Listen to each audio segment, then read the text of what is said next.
Oke, untuk memperjelas yang lalu, ini saya jelaskan kembali. Pertama, kita harus tahu dulu titik awalnya vektornya dengan titik akhir vektornya. Nah, ini kan titik awalnya itu di A, titik akhirnya di B, kan? Jadi, kalau namanya ini vektor AB. Nah, oke, sudah jelas. Mungkin sampai penamaannya. Ini vektor, ini titik O, titik S. Tapi dia bergerakan dari S ke O. Jadi kita beri nama vektor SO, bukan vektor OS kan? Yang ini. Nah, untuk menentukan nilai vektornya, itu ada dua gerakannya.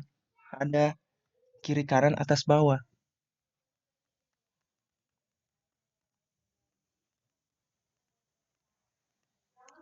Nah, untuk kiri kanan ini nilai dari I. Atas bawah,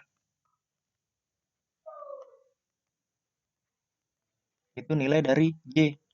Jadi pergerakan ke kiri dan ke kanannya, itu akan kita tulis sebagai koefisiennya I.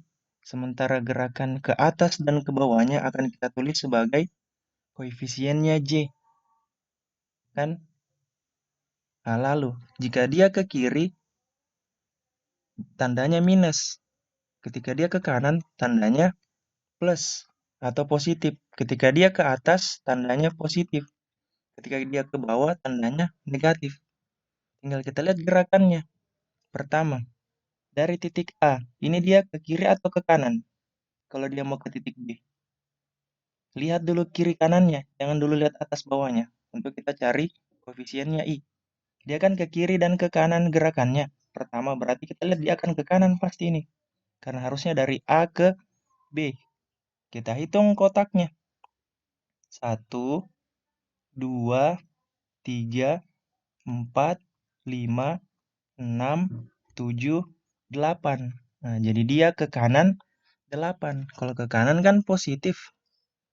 Jadi 8-nya itu positif. 8I kan untuk I. Nah, gerakan atas bawah itu dia untuk koefisiennya J. Nah, setelah sampai di sini kita hitung ke atasnya.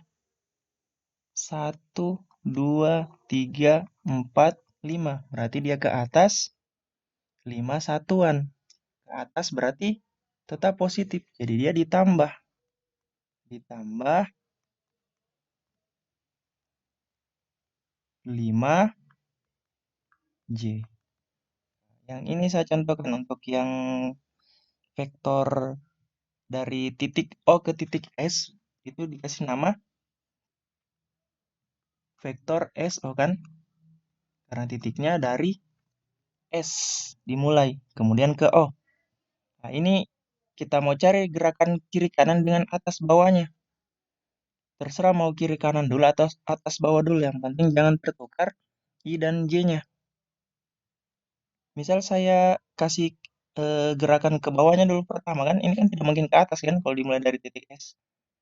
Pasti dia ke bawah. Jadi dia ke bawah 1, 2, 3, 4, 5, 6, 7. Kan dia ke bawah 7. Berarti kalau ke bawah dia minus 7.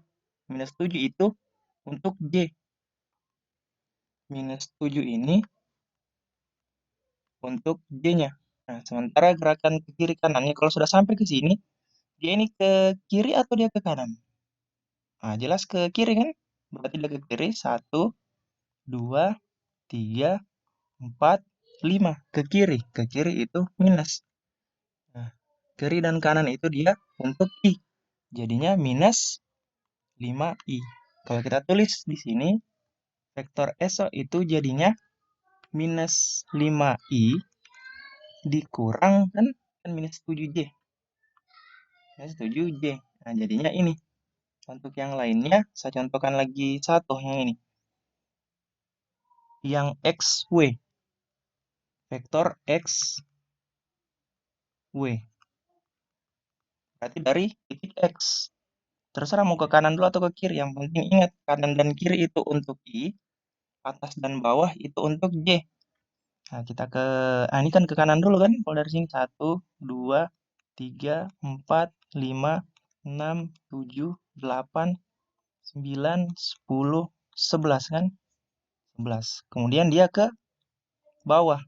Ke kanan dia 11, berarti positif 11 untuk I-nya. Berarti bisa kita tulis 11 I kan? Dia positif. Kemudian dia ke bawah. 1, 2, 3, 4, 5, 6. Jadi dia ke bawah. Itu berarti minus untuk J-nya. Minus 6J. Nah, jika ada pertanyaan bisa ditanyakan lagi lah. Nanti saya akan jelaskan lebih jelas. Oke, terima kasih.